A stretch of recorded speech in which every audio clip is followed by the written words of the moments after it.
ឡស្ដីការអ្នកនរនេះខ្ញុំប្រស្មោះកម្ពុជាថ្ងៃនេះខ្ញុំមកសម្រាប់រឿងដែលមានចម្លងជើងថាការផាដែលវាគឺជាប្រភេទម៉ាំងវ៉ាមួយដែលគេចង់និយាយអំពីការមើលងាយទៅកាន់តួប្រុសរបស់យើងដោយសារតែគាត់មានរូបរាងធាត់មិនស្អាតហើយគាត់បានកែប្រែខ្លួនឯងពីរូបរាងធាត់ទៅជាស្គមយ៉ាងស្រស់សង្ហា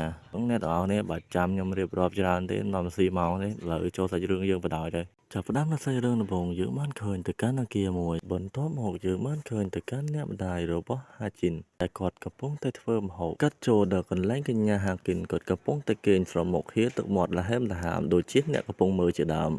មិនដែរចុកកែបន្ទាប់មកម៉ងរោក៏បានដាស់ទៅកាន់កញ្ញាហាជីនរបស់យើងបន្ទាប់មកកញ្ញាហាជីនគាត់បានរត់ទៅកាន់បន្ទប់ទឹកដុសធ្មេញលុបមុខដូចជាធម្មតាកញ្ញាហាជីនបាននិយាយទៅកាន់អ្នកម្ដាយរបស់គាត់ថាតើអ្នកម្ដាយបានឃើញអាវពណ៌ផ្កាឈូករបស់គាត់ដែរឬទេអ្នកម្ដាយរបស់គាត់បានតបទៅកាន់គាត់វិញថាអាវរបស់គាត់នៅក្នុងថតតុទី2ខាងស្ដាំដៃកញ្ញាហាជីនគាត់បានប្រាប់ទៅកាន់អ្នកម្ដាយគាត់វិញថាខ្ញុំរកឃើញហើយអ្នកម៉ាក់ឥឡូវវាជាធូរពេលហើយខ្ញុំនឹងប្រញាប់បន្តិច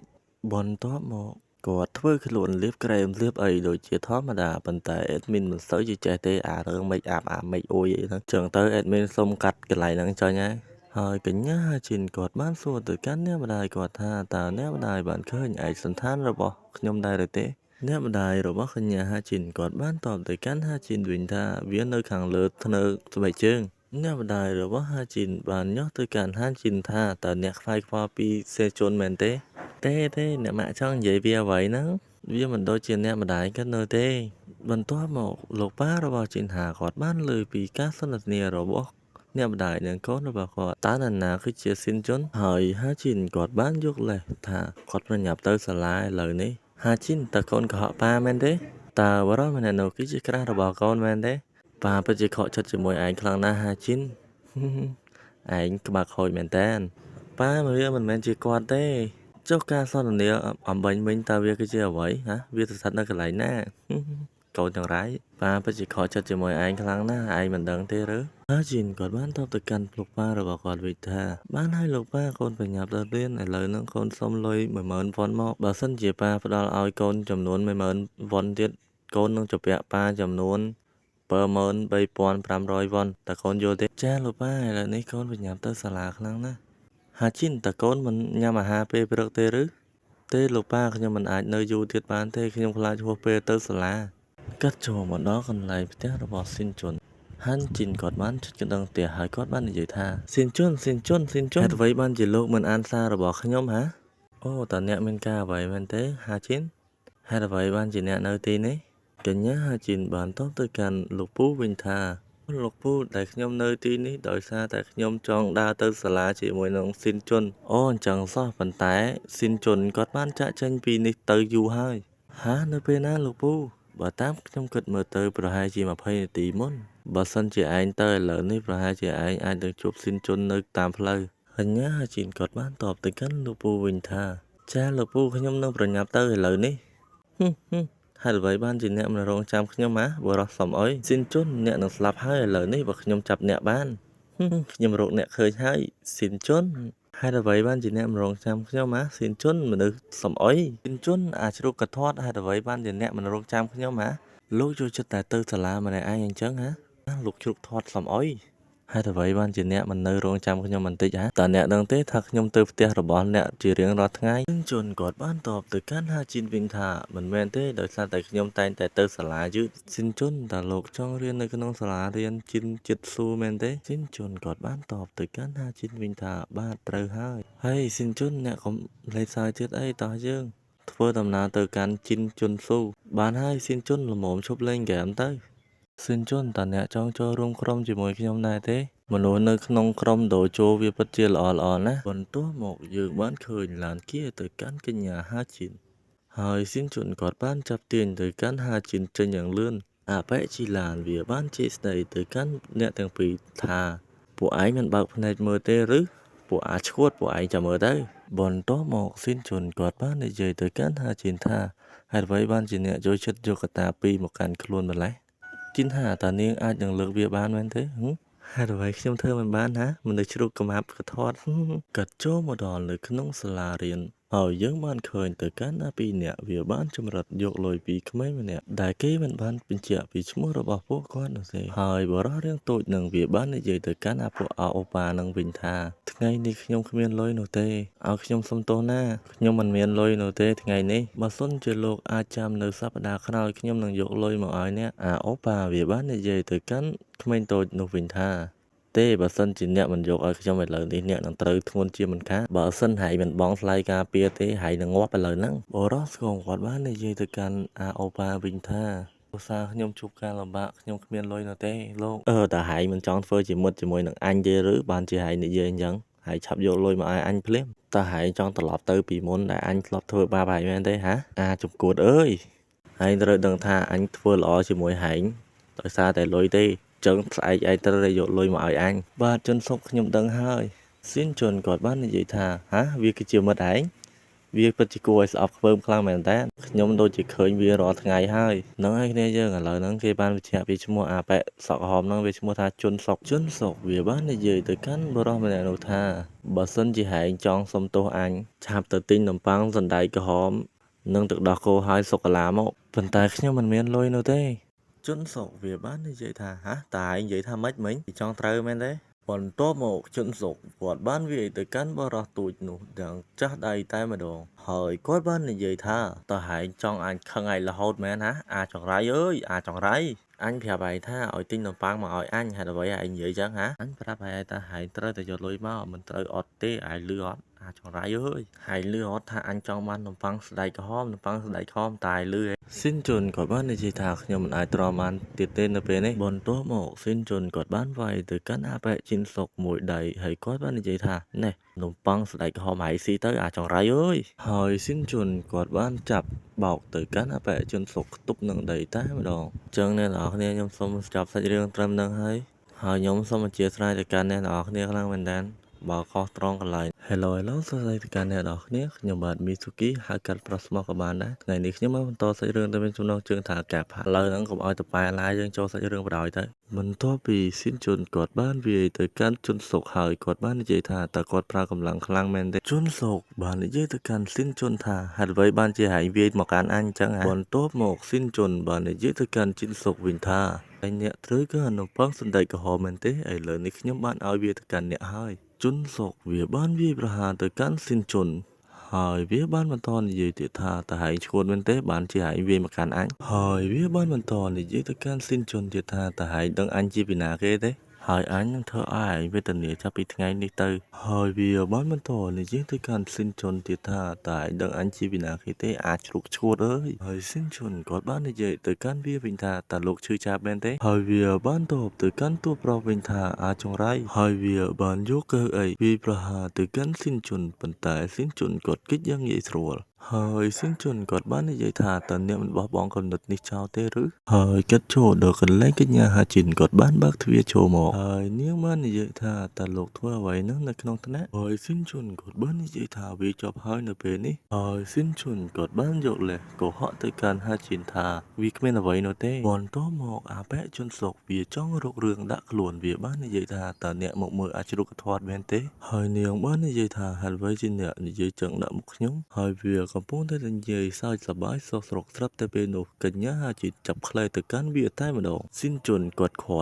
ត់មិនតាន់ដែរនៅពេលនេះដោយសារខ្លាខឹងហើយមិនដឹងជាពេលនេះអាប៉ែជុនសុកវាស្លាប់ឬក៏រស់នោះទេហើយកញ្ញាហាជីគាត់បានរុញទៅកាន់អាប៉ែជុនសុកខ្ទប់នឹងថ្មតែម្ដងដែលធ្វើឲ្យតករពីរប៉ាយពេញទឹកពេញដីតែម្ដងនៅពេលនេះហើយនាងបានចាប់ទៅកាន់អាប៉ែជុនសុកខ្លែយ៉ាងជាប់តែម្ដងឲ្យវាសុំទោសទៅកាន់ស៊ីនជុននាងបាននិយាយទៀតថាហេតុអ្វីបានជាលោកហ៊ានប៉ះមកកាន់ស៊ីនជុនរបស់ខ្ញុំកន្លែងនេះខ្ញុំមិនដឹងទេថាអាប៉ែជុនសុករស់ឬក៏ពិការស៊ីនជុនគាត់បានខាត់ទៅកាន់កញ្ញាហាជីនកុំឲ្យវាយទៅកាន់អាប៉ែជុនសុកខ្លាំងពេកកន្លែងនេះបើសិនជាអាប៉ែស៊ីនជុនមិនបានហាមឃាត់ទៅកាន់កញ្ញាហាជីននោះទេប្រហែលជាកញ្ញាហាជីនមកក៏សម្លាប់អាប៉ែជុនសុកនៅកន្លែងនេះហើយឥឡូវនេះស៊ីនជុនគាត់បានចាប់ទៅកាន់កញ្ញាហាជីនចាក់ចេញពីបើមិនអញ្ចឹងទេនាងនឹងវាយទៅកាន់អាប៉ែជុនសុកស្លាប់តែម្ ម្ដងបន្ទាប់មកយើងបានឃើញទៅកាន់ជើងនរណាម្នាក់ដែលវាគឺជាបងធំរបស់អបិជនសុកនឹងឯងវាបានចាប់ទាញទៅកាន់ទ្វារយ៉ាងខ្លាំងហើយវាបាននិយាយថាតើណាគេដែលមានឈ្មោះថាស៊ីនជុនតមកអបិស៊ីនជុនបានតបតទៅកាន់អបិនឹងវិញថាបាទវាគឺជាខ្ញុំហើយគាត់បាននិយាយបន្តទៀតថាតើមានអ្វីមែនទេលោកហើយវាមិនបានខ្វល់ពីសម្ដីរបស់ស៊ីនជុននោះទេវាងាកទៅសួរទៅកាន់អបិជនសុកតើអាកម៉ាប់នេះជាស៊ីនជុនមែនទេហើយវាបានសួរទៅកាន់អបិស៊ីនជុនថាហេអាចជ្រូកកម៉ាប់តើហើយវាទៅកាន់ជុនសុកមែនទេស៊ីនជុនគាត់បាននិយាយទៅកាន់វាវិញថាមិនមែនទេលោកខ្ញុំគ្រាន់តែឲ្យនំប៉័ងសណ្ដែកខំទៅគាត់ទេតាបងធំរបស់ជុនសុកបានទះកំភ្លៀងទៅកាន់ស៊ីនជុនមួយដៃហើយវាបាននិយាយថាហេតុអ្វីបានជាហែងខ្លាចអញណាតើហែងដឹងទេថាអញជាបងធំនៅក្នុងសាលាហ្នឹងហើយស៊ីនជុនគាត់បានសុំទោសទៅកាន់អបិបងធំហើយគាត់បាននិយាយថាតើលោកបងត្រូវការនំប៉័ងទេនៅក្នុងកាបូបខ្ញុំមានច្រើនណាស់ហើយបងធំរបស់ជុនសុកគាត់បាននិយាយថាហើយឆាប់ងើបឡើងមកវាយគ្នាជាមួយនឹងអញហើយស៊ីនជុនក៏បាននិយាយថាឲ្យខ្ញុំសុំទោសវាគឺជាកំហុសរបស់ខ្ញុំនឹងឈប់ធ្វើបែបនេះទៀតហើយលោកហើយវាបានដើរចេញរួចវាបែរមកក្រោយនិយាយថាឯងកុំឲ្យអញឃើញមុខហើយម្ដងទៀតហើយអបិជនសុកបានសួរទៅកាន់លោកបងវាថាតើលោកបងចេញទៅទាំងបែបនេះមែនទេហើយបងធំរបស់វាបានតបទៅកាន់វាវិញថាឯងចាំទៅធ្វើតាមយើងទៅកាត់ចូលដល់កន្លែងចេញពីសាលាកញ្ញាហាជីនបានសួរទៅកាន់ស៊ីនជុនថាតើជុនសុកមានបានទៅរំខានអ្នកទេហើយស៊ីនជុនគាត់បានតបទៅកាន់ហាជីនថាគ្មានទេហើយយើងបានឃើញជើងនរណាម្នាក់កំពុងទៅឈរមើលពួកគេពីខាងក្រោយហើយនោះគឺជាពួកអាអត់ប្រយោជន៍3ក្បាលនោះឯងកាត់ចូលមកដល់ថ្ងៃស្អែកយើងបានឃើញនៅក្នុងសាលាអ៊ូអរដូចជាធម្មតាហើយយើងបានឃើញទៅកាន់ជីនថេតដែលគាត់បានសួរទៅកាន់ស៊ីនជុនថាតើឯងមិនទៅមើលថ្នាក់បន្ទាប់ទេហើយគាត់បានតបទៅកាន់ជីនថេតវិញថាហេតុអ្វីខ្ញុំត្រូវតែមើលថ្នាក់បន្ទាប់កាត់ចូលដល់ក្នុងថ្នាក់របស់កញ្ញាហាជីនវិញម្ដងហើយយើងបានឃើញទឹកថ្នាំអ្វីម្យ៉ាងប្រឡាក់លើគាត់ហើយគាត់បានសួរទៅកាន់អ្នកគ្រប់គ្នាថាតើអ្នកទាំងអស់គ្នាដឹងពីណាគេដែលដាក់ទឹកខ្មៅនៅក្រោមតុរបស់ខ្ញុំទេប៉ុន្តែពួកគេមិនហ៊ានឆ្លើយតបនោះទេហើយស៊ីនជុនគាត់បានដោះអាវរបស់គាត់ពាក់ឲ្យទៅកាន់កញ្ញាហាជីនហើយនាងបាននិយាយថាម៉ាក់នាងនឹងស្ដីឲ្យទៅកាន់នាងជាមិនខានបន្ទាប់មកស៊ីនជុនបានចាប់ទៅកាន់កញ្ញាហាជីនដើម្បីផ្លាស់ប្ដូរខោអាវថ្មីហើយពួកអត់ប្រយោជន៍វាបាននិយាយថា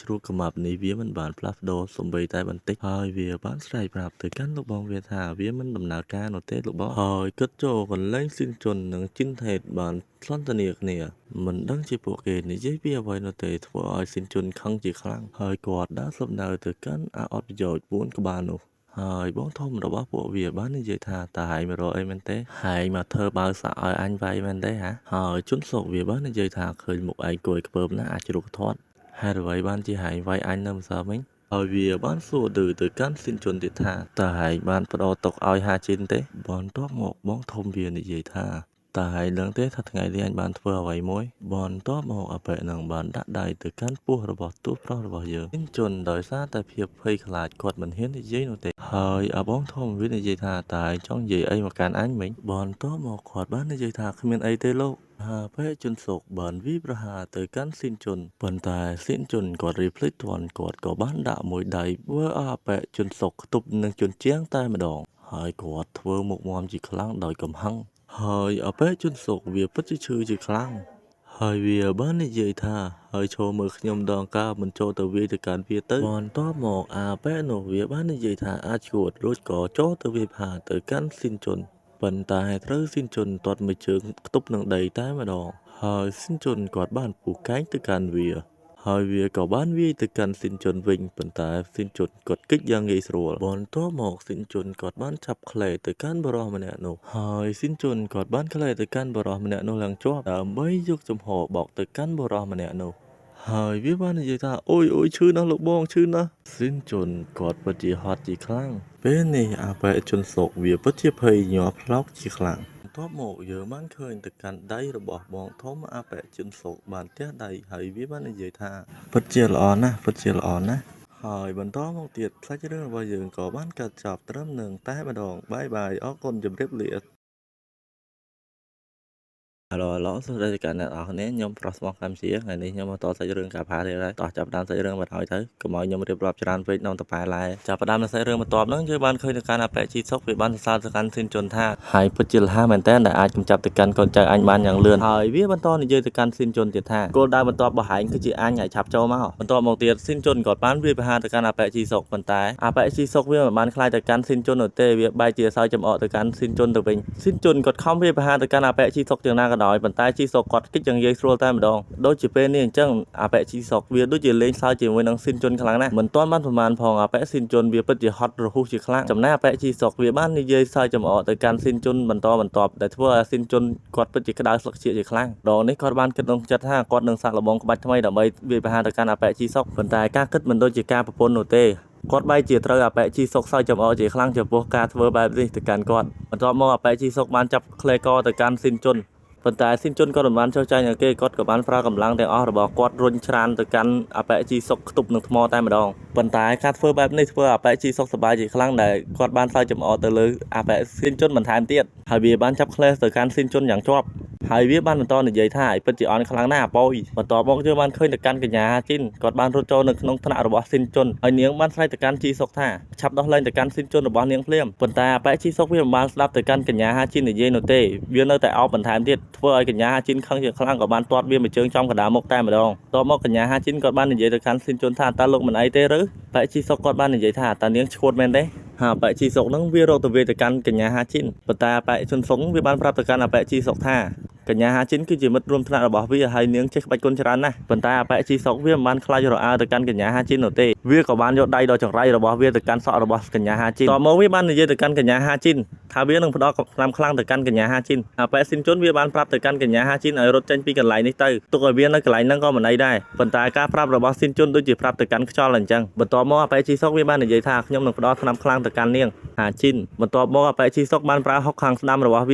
ាទៅកាន់កញ្ញាហាជីនប៉ុន្តែកញ្ញាហាជីនបានគេចយ៉ាងងាយស្រួលតែម្ដងបន្ទាប់មកកញ្ញាហាជីនបានចាប់ក្លេបោកទៅកាន់អបេហាជីនខ្ទប់នឹងថ្មតែម្ដងអបេជីសុកវាពិតជាចុកជាខ្លាំងដោយសារតែវាមិនអាចរងនឹងការវាយប្រហាររបស់កញ្ញាហាជីនបាននោះទេហើយកញ្ញាហាជីនក៏បានកាច់ទៅកាន់ដៃខាងស្ដាំរបស់វាហើយវាស្រែកដូចជាឆ្កែអញ្ចឹងនៅពេលនេះវាបានស្រែកទៅកាន់អា3ក្បាលដែលអត់ប្រយោជន៍នោះឲ្យមកជួយវាផងវាក៏ចង់ប្រើក្បាច់ថោកទៀតយកដៃរបស់វារុកទៅកាន់ភ្នែករបស់កញ្ញាហាជីនប៉ុន្តែវារុកមិនដល់នោះទេអេជីសុកវាពិតជាឈឺជាខ្លាំងហើយវាក៏បានស្រែកទៅកាន់កញ្ញាហាជីនឲ្យដោះលែងទៅកាន់វាប៉ុន្តែកញ្ញាហាជីនគាត់មិនបានស្លាប់នោះទេគាត់បានកាច់ទៅកាន់ដៃអាប៉ែនឹងបន្ថែមទៀតដែលធ្វើឲ្យវាស្រែកឈឺជាខ្លាំងដូចជាឆ្កែកំពុងត្រូវគេវាយ3ដបងអញ្ចឹងហើយហាជីននឹងក៏សម្រេចចិត្តដោះលែងទៅកាន់អបេជីសុកហើយកញ្ញាហាជីនរបស់យើងគាត់បានរត់ទៅអោបទៅកាន់អបេស៊ីនជុនហើយនាងបាននិយាយថាតើលោកមិនអីទេឬហើយស៊ីនជុនគាត់ក៏បានតបទៅកាន់នាងថាគាត់មិនអីនោះទេជុនសុកវាបានសួរទៅកាន់លោកបងវាថាតើលោកមិនអីទេហើយជីសុកវាតបទៅកាន់អាសក់ក្រហមវិញថាខ្ញុំមិនអីទេអបេជីសុកវាបាននិយាយបន្តទៀតថាខ្ញុំនឹងធ្វើបាបទៅកាន់ឆ្កែញីពីក្បាលនោះឆ្កែញីនោះគឺគេចង់សម្ដៅទៅកាន់កញ្ញាហាជីននឹងឯងបើអ្នកនរគ្នាមិនដឹងខ្ញុំប្រាប់ទុកឲ្យហើយកាត់ចូលដល់កន្លែងចេញពីសាលាកញ្ញាហាជីនក៏បានសួរទៅកាន់ស៊ីនជុនថាតើលោកមិនអីទេឬស៊ីនជុនគាត់ក៏បានតបទៅកាន់កញ្ញាហាជីនវិញថាខ្ញុំមិនអីទេគ្រាន់តែវាឈឺបន្តិចបន្តួចហើយនាងក៏បានហក់អោបទៅកាន់ករបស់ស៊ីនជុនហើយនាងក៏បបួលទៅកាន់ស៊ីនជុនឲ្យហាត់ប្រាណជាមួយនឹងនាងប៉ុន្តែអបេស៊ីនជុនវាមិនបានចង់ហាត់ជាមួយនឹងនាងនោះទេ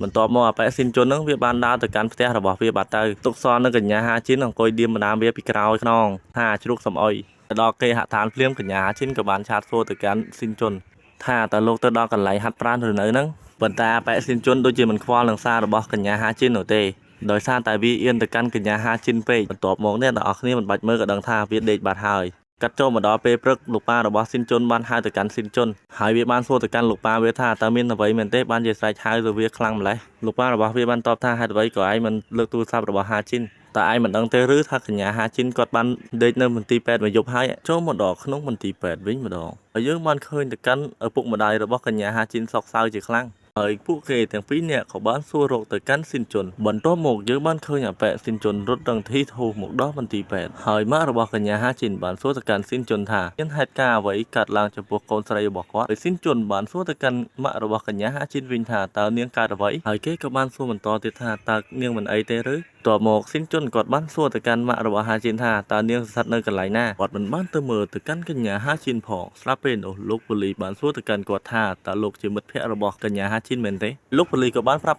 ់ហេតុការណ៍ទាំងនោះទៅកាន់ស៊ីនជុន ហើយស៊ីនជុនគាត់ពិតជាស្លុតចិត្តជាខ្លាំងចំពោះហេតុការណ៍មួយនេះហើយលោកប៉ូលីសបានសួរទៅកាន់ស៊ីនជុនថាតើលោកមានដឹងហេតុការណ៍អ្វីនៅថ្ងៃដែលកញ្ញាហាជីនរងគ្រោះដែរឬទេស៊ីនជុនគាត់បានរៀបរាប់ដំណើរដើមតងពីប្រាប់ទៅកាន់លោកប៉ូលីសទាំងអស់តែម្ដងហើយលោកប៉ូលីសបានប្រាប់ទៅកាន់ស៊ីនជុនបន្តទៀតថាបានរកឃើញនាងផ្លូវតូចនៅក្បែរវិទ្យាល័យដោយនាងដូចជាត្រូវគេវាយនឹងកម្រាប់ដៃជាច្រើនហើយដូចជាត្រូវគេកាច់បំបាក់ជើងខាងស្ដាំរបស់នាងហើយស៊ីនជុនគាត់ក៏បាននឹកឃើញគាត់ក៏បានប្រាប់ទៅកាន់លោកប៉ូលីសថាខ្ញុំនឹកឃើញហើយលោកអ្នកនឹងគឺឈ្មោះជីសុកដែលគាត់រៀននៅក្នុងសាលាជាមួយនឹងពួកខ្ញុំមិនទាន់បានប៉ុន្មានផងយើងបានឃើញសញ្ញាប្រកាសសន្នអ្នកទាំងអស់គ្នាអាចចូលទៅមើលទៅកាន់អ្នកជំងឺបានហើយឪពុកម្ដាយរបស់កញ្ញាហាជីនបានសួរទៅកាន់លោកគ្រូពេទ្យថាតើហាជីនគាត់មិនអីទេឬគ្រូពេទ្យក៏បានតបទៅកាន់គាត់វិញថានាងសុខសប្បាយទេអបិស៊ីនជុនវាពិតជាសប្បាយចិត្តឡើងយំតែម្ដងយើងកាត់ចូលដល់កន្លែងសួរសុខទុក្ខទៅកាន់កញ្ញាហាជីនវិញម្ដងហើយយើងបានឃើញទៅកាន់អ្នកទាំងអស់គ្នាមើលទៅកាន់កញ្ញាហាជីនដោយស្លុតចិត្តគាត់ពិតជាស្លុតចិត្តជាខ្លាំងចំពោះរឿងមួយនេះដែលគាត់មិនអាចទទួលយកបាននោះទេហើយគាត់ក៏បានស្ដីបន្ទោសទៅកាន់ខ្លួនឯងថ